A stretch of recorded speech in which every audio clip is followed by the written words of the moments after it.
Donc je vais juste présenter un petit peu ces différents instruments. Donc il y a à peu près 3, 4 familles, même 5 familles d'instruments. Donc les bols métal, qu'on appelle communément les bols tibétains, mais qui ne sont, enfin c'est pas qu'ils ne sont pas des bols tibétains, mais sont surtout des bols himalayens en fait. Ce sont des bols qui appartiennent à la chaîne himalayenne. C'est-à-dire qu'on a tendance à dire Tibet parce que le bouddhisme tibétain s'est beaucoup développé en Europe. Et effectivement, dans le bouddhisme tibétain, on utilise surtout les bols pour toutes les cérémonies. Les bols, les cloches, bon, il y a beaucoup d'instruments. Mais finalement, les bols étaient utilisés comme instruments, outils thérapeutiques, on pourrait dire outils de guérison, surtout par les chamans himalayens et donc par des prêtres Bön, c'est-à-dire B-O accent tréma N. Voilà, et eux, ils utilisaient vraiment les bols pour une action thérapeutique.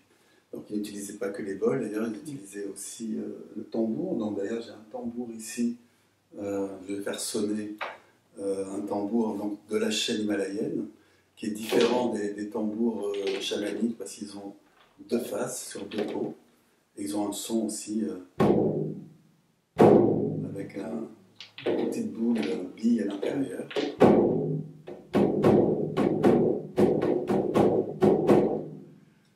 Donc ils soignaient aussi avec les tambours et bien entendu aussi avec la voix. C'était vraiment les trois instruments majeurs de soins. Et donc ces bols, ils sont en métal, ça prend beaucoup de temps, ils sont confectionnés dans des forges artisanales et souvent ils sont plutôt confectionnés à l'heure actuelle, soit en Inde, au Népal aussi. Donc ils sont forgés en règle générale avec 7 métaux pour ces bols-là. Les bols qu'on retrouve communément, souvent, ce sont des bols qui ont un ou deux, trois métaux maximum. Ceux-là, ils en ont 7. 7 métaux qui correspondent, à l'époque, qui correspondent aujourd'hui, on sait qu'il y en a plus sur le système solaire, mais qui correspondaient à 7 planètes, en fait. Donc, il y a de l'or qui correspond au Soleil, l'argent qui correspond à la Lune, le cuivre qui correspond à Vénus, le plomb qui correspond à Saturne, l'étain qui correspond excusez-moi, qui correspond à Jupiter, le fer à Mars, et je pense que j'ai et Mercure, et du Mercure donc à Mercure. Donc il y a ces 7 métaux qui sont représentés. Et bien entendu, dans les bols, quand on parle d'or ou d'argent, voilà, c'est une quantité vraiment infime, parce que ce sont des métaux qui coûtent très cher. Mais néanmoins, sur un plan fréquentiel, sur un plan vibratoire et énergétique, ce qui est important, ce n'est pas la quantité d'argent ou d'or qu'il y a dans les bols, mais c'est le fait qu'il y ait la présence de ce métal. Et donc ce métal va, dans le bol, donner quand même la fréquence de l'or, même si c'est à très faible quantité. Donc ce sont des bols qui sont particuliers parce qu'ils n'ont pas une note fixe, ils ont une note, mais en fait ils développent plusieurs notes. En région, ils peuvent en développer au moins 3, mais ils développent beaucoup de notes et donc ils ont un spectre harmonique qui est très puissant, les bols himalayens. Sur un plan énergétique ou du soin énergétique, je pourrais dire qu'ils vont agir, bon, bien sûr sur les corps subtils, sur les corps énergétiques, mais ils agissent beaucoup aussi sur le symptôme. Bon, après je parlerai un peu plus du cristal, mais voilà, donc ils ont une action aussi, bien sûr, sur les corps subtils, mais aussi sur le symptôme. On va les utiliser en tout cas aussi pour ça. Donc les bols himalayens, la richesse des bols himalayens, c'est que chaque bol, je pourrais dire, a sa, alors je mets des guillemets évidemment, à sa personnalité, c'est-à-dire il a vraiment une présence particulière, ne serait-ce que par sa forme, il a une présence particulière par sa sonorité, parce que chaque bol n'a pas la même sonorité, on pourrait dire ces deux bols, c'est à peu près la même taille, ils ont à peu près la même épaisseur, ils sont eux sur la même note, et pourtant ils vont donner un son qui est le même et à la fois différent dans sa qualité fréquentielle. Donc là, dans ces bols-là, on va voir, il y a des branches. Je vais pas faire trop de techniques au niveau des noms indiens, mais il y a ce type de bol-là. Il y a des bols à paroi épaisse, comme celui-là. Il y a ces bols-là, donc qui sont noirs, parce qu'eux, ils ont été chauffés un peu plus fortement. Et là, ce bol noir, en fait, il est au départ, il est comme ça, mais il a été patiné, une patinoire, parce qu'ils sont en correspondance. Ce bol, c'est un full moon, donc un pleine lune, ce qui veut dire qu'il a été conçu en nuit de pleine lune, et quand je dis nuit de pleine lune, c'est-à-dire qu'ils ont été conçus pleine lune sans nuages, quoi, vraiment pour absorber l'énergie de la pleine lune. Celui-là, lui, il a été conçu nuit de lune noire. C'est pour ça qu'il est dans de la nouvelle lune.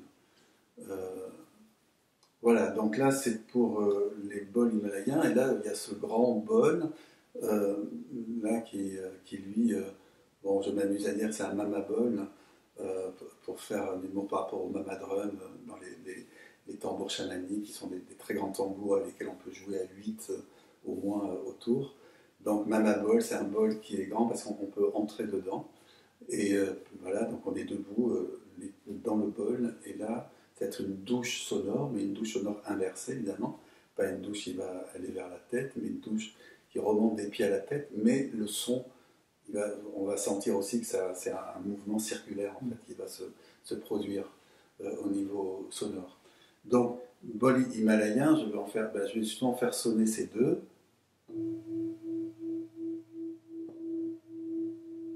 Ils sont sur la même note, et pourtant ils ne sont pas du tout dans la même énergie. Lui, il va être solaire. Lui, il est déjà un peu plus lunaire, quoi. Le son est... Voilà. Donc, paroi épaisse, c'est encore un autre son. Celui-là, il a un son qui descend beaucoup plus dans les graves. Et on va voir comme ça que chaque bol a sa... Oui, je pourrais dire une forme de personnalité, parce il a une fréquence, une énergie singulière. Voilà, chaque bol a sa fréquence. Donc ces bols, ils sont pétris, je pourrais dire, de l'énergie de la chaîne himalayenne. Donc c'est pour ça que c'est important. À l'époque, bon, maintenant, là, je pense qu'ils sont pétris avec des métaux qui viennent de différents endroits. Mais à l'époque, ils étaient des métaux qui venaient de la chaîne himalayenne. Donc ils sont pétris vraiment de la terre, de la roche de l'Himalaya, mais ils sont pétris aussi de l'énergie spirituelle de l'Himalaya, et notamment la fréquence du Om, qui est vraiment cette fréquence universelle.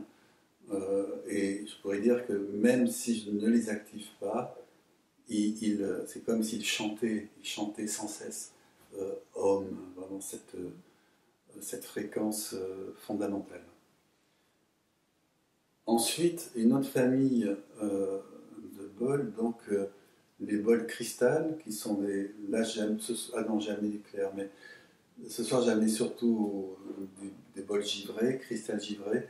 Donc cristal givré, ben voilà, parce qu'ils sont un peu opaques. Alors la différence avec les bols himalayens, c'est que les bols himalayens, eux, ils sont conçus, pétris dans une forge, et des humains qui les martèlent, donc ils sont pétris de l'énergie humaine aussi. Les bols himalayens, eux, ils sont usinés. Voilà, là, c'est fait à la machine, donc c'est usiné. Quand on parle de cristal, on ne parle pas évidemment de cristal de roche, là on parle de la silice, donc c'est des bols qui sont chauffés, la silice, c'est-à-dire qui est chauffée à très très haute température, et donc on peut dire qu'ils sont quasiment 100% de silice. Alors, souvent on dit 99,99 pour ne pas dire 100, mais bon, ils sont conçus quand même avec de la silice. Donc les bols cristal, ils ont une particularité. D'abord, ils ont des fréquences et ils sonnent plutôt dans des sons aigus par rapport aux Himalayens, même si les Himalayens, là, les petits que j'ai ici, là, par exemple, ils ont quand même une sonorité aussi aiguë. Mais bon, le cristal clair, c'est une sonorité qui a des fréquences quand même et des notes assez hautes. Lui, le cristal, il a cette particularité, c'est qu'il a une résonance très intime avec le corps humain, avec notre corps de cristal, je pourrais dire. Et quand on dit un corps de cristal, évidemment, là on ne parle plus de cristal solide, mais on parle de cristal liquide. Voilà, aujourd'hui, cristal liquide, enfin, pas qu'aujourd'hui, depuis un petit moment, est utilisé en informatique, est utilisé parce que la capacité du cristal, du quartz, c'est qu'il est piézoélectrique, c'est-à-dire qu'il va transmettre, et il va aussi être la capacité de transmettre de l'information, en fait. Et donc, il va. Alors, pourquoi je dis notre corps de cristal, notre cristal liquide, parce que le corps il y a beaucoup de silice dans le corps, les cellules baignent dans de la silice. Donc, ce qui veut dire que quand on fait sonner des bols cristal, ce qu'à une époque on appelait, c'est des sons très transcendants finalement, le cristal. À une époque, on les appelait des vaisseaux de cristal. Là, on dit bol, mais à une époque, on appelait des vaisseaux de cristal parce qu'ils avaient cette capacité d'élévation. C'est des sons, des sonorités, des fréquences d'élévation. Et donc, ils vont vraiment résonner particulièrement au niveau donc, cellulaire, parce que les cellules baignent dans de la silice, donc il va y avoir vraiment une rencontre très intime avec le corps, avec les cellules aussi. On pourrait dire qu'avec le cristal, nos cellules se mettent en vibration. On peut sentir dans des bains, par exemple, ou des soins faits de cristal, on peut sentir le corps, la vibration corporelle perdurer quelques temps après. C'est comme si ça continuait à vibrer au diapason du cristal. Donc, le cristal, là, il y a différentes formes. La différence aussi avec les bols himalayens, c'est que, comme c'est usiné, une note est une note. Si le bol est en do, ça sera un do, en règle générale. Un himalayen, un do, c'est plus vague. Parce que oui, il y a do, mais il va développer des basses à la quinte, à l'octave, on va entendre des harmoniques. Donc, voilà, ça va être beaucoup plus vaste. Le cristal, pour donner un son à le cristal,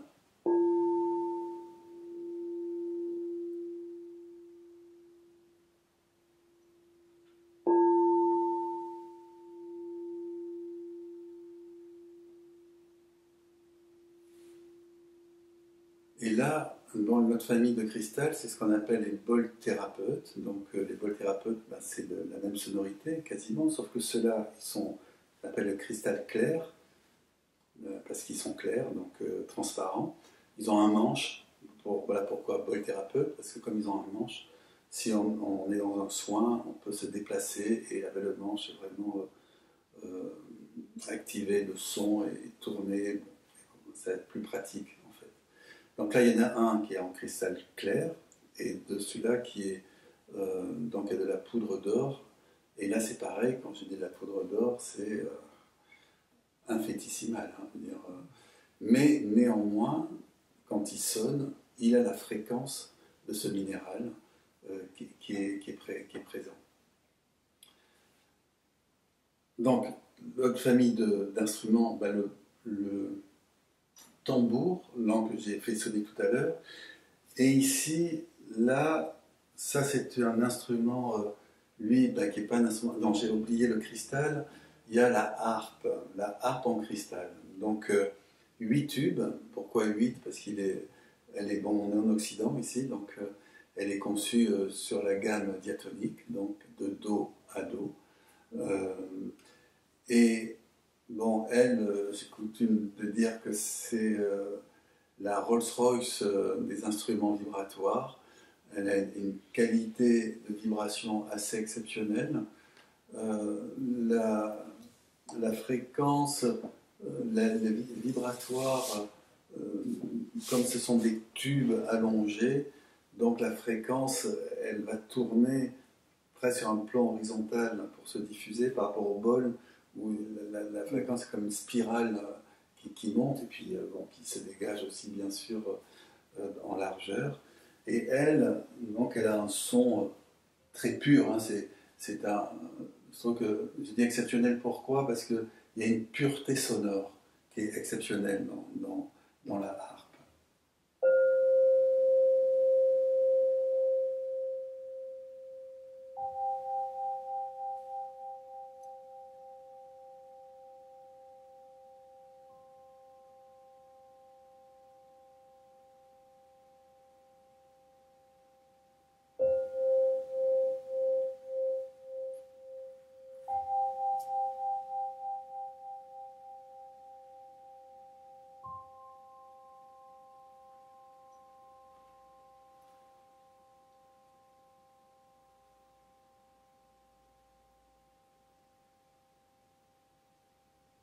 C'est un son qui va durer, qui va avoir une certaine durée. Voilà, avec cette pureté cristalline qu'on va moins retrouver dans les bols givrés. Les bols givrés, eux, ils ont une puissance sonore, vibratoire. Voilà, mais bon, donc on n'est pas sur tout à fait, on est toujours dans le cristal, mais voilà, pas tout à fait sur les mêmes ambiances sonores. Ensuite, un instrument, alors ça c'est un instrument tout à fait occidental, comme les bols cristal, par rapport aux bols himalayens, qui sont des instruments traditionnels, au moins double millénaire, et voire même plus que double millénaire. Ensuite, un autre instrument, qui est cet instrument-là, qui est un instrument à cordes, donc là c'est encore une autre famille d'instruments. L'instrument à cordes, cet instrument, c'est un monocorde. Alors, comme son nom ne l'indique pas, monocorde, on a l'impression mono, un, donc qu'il n'y a qu'une corde. En fait, celui-là en a 30. 30 cordes, on dit monocorde parce que c'est un instrument qui est sur une seule note. Donc parfois, on peut avoir l'impression que une seule note, c'est pas très riche, mais justement, les mêmes 30 cordes qui produisent la même note, c'est d'une richesse harmonique très vaste, par le truchement de ce qu'on appelle la résonance sympathique. La résonance sympathique, c'est un terme scientifique d'acoustique, et la résonance sympathique, ça veut dire que des cordes qui sont sur la même fréquence, elles vont se faire résonner les unes les autres. C'est-à-dire que si je mets une corde, si j'en mets une autre à côté, j'en fais sonner une, par résonance sympathique, la deuxième va se mettre à sonner et à vibrer toute seule. Et là, si je fais ceci,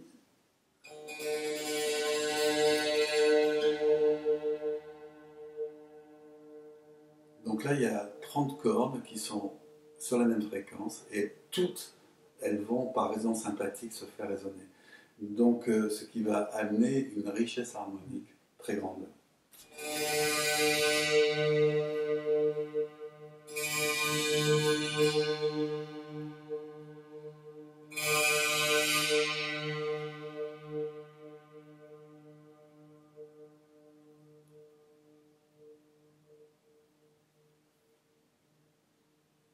Donc il existe plusieurs monocordes. Là, celui-là il a 30 cordes, il y en a qui ont un peu moins. Bon, j'en ai d'autres, bon, je n'ai pas tout amené ici. Et notre instrument aussi à cordes, qui est la svaravina, donc c'est un instrument indien, comme son nom ne l'indique pas nécessairement, et c'est un instrument assez particulier parce qu'il est proche d'un instrument à cordes de l'Europe du Nord, et il peut avoir des sonorités un peu, vous voyez, chinoise, japonaise.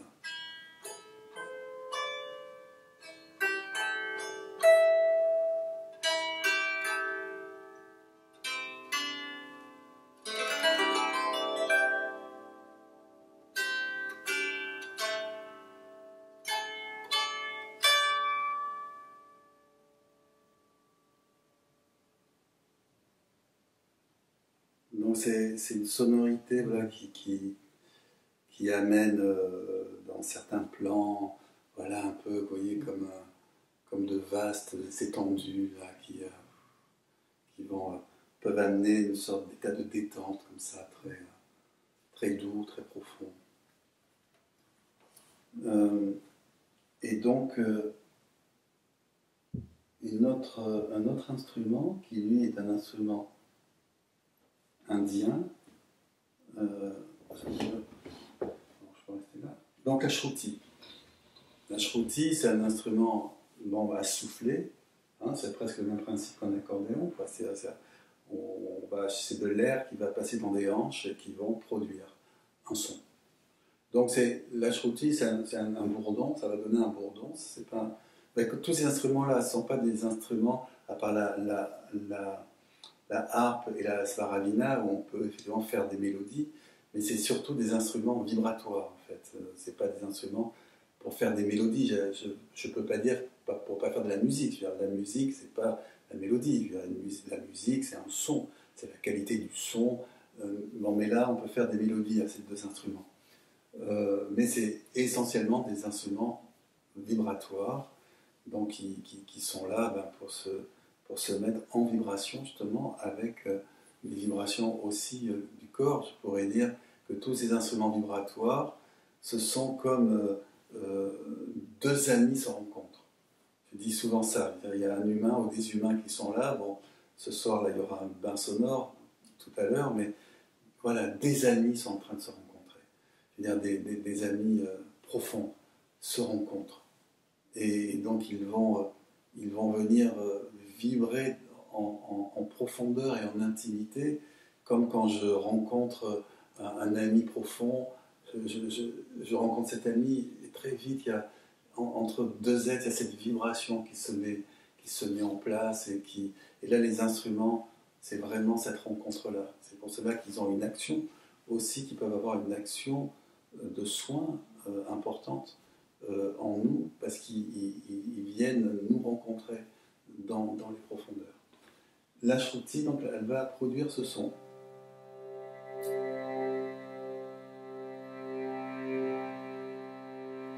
Donc ce son-là, parce que je peux changer de son, mais là c'est celui-là. Donc c'est un soufflet qu'on va activer, et il est important d'activer de manière régulière et de manière délicate. Vous n'allez pas le faire, parce que là déjà c'est beaucoup moins agréable à entendre. Donc ça demande, là je peux arrêter, vous voyez, d'activer, parce qu'il y a toujours de l'air dans l'instrument.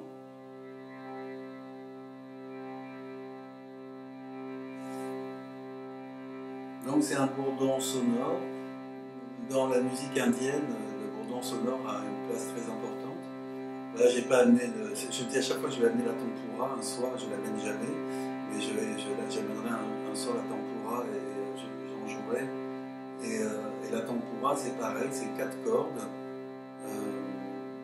et qui offre un bourdon sonore. Et toute la musique indienne va se construire autour de ce bourdon. Donc, il va y avoir d'autres instruments qui vont arriver, mais qui s'accordent, qui viennent autour de ce bourdon. Le bourdon sonore, c'est un son qui est essentiel dans la musique, dans ce qu'on appelle aussi les peuples premiers. Le bourdon sonore était très important dans ce qu'on appelle les polyphonies aussi, les polyphonies vocales. Le bourdon a toujours ce point, parce que le bourdon offre une forme de plancher, c'est comme s'il y avait un plancher, un sol, un plancher sur lequel on peut s'appuyer et sur lequel donc d'autres voix, d'autres instruments vont pouvoir se mettre en place, mais grâce aussi à cet appui. C'est comme, voilà, c'est une sorte de sol, quoi, solide qui est là et qui va permettre de rentrer dans d'autres cercles vibratoires. Et donc ensuite, le dernier instrument vibratoire qui est certainement, en tout cas pour celui qui est en face de vous, mais pas que, le plus grand instrument finalement vibratoire, fréquentiel, de soin, c'est la voix humaine. La voix humaine, parce que c'est d'une richesse évidemment harmonique très grande, et parce que avec la voix, on peut avoir des modulations à l'infini. Voilà, si cet appareil, entre guillemets, vocal, du larynx, corps vocal, non, sont suffisamment libres, détendus pour aller chercher des variétés de sonorités. Et de cette voix humaine, bon, elle va particulièrement bien toucher des zones de l'être, de l'être dans le côté énergétique, je dirais, du corps, mais aussi la réalité de l'être psychique, émotionnel, spirituel. Donc la voix va venir toucher tous ces cercles, tous ces champs qui constituent un être humain.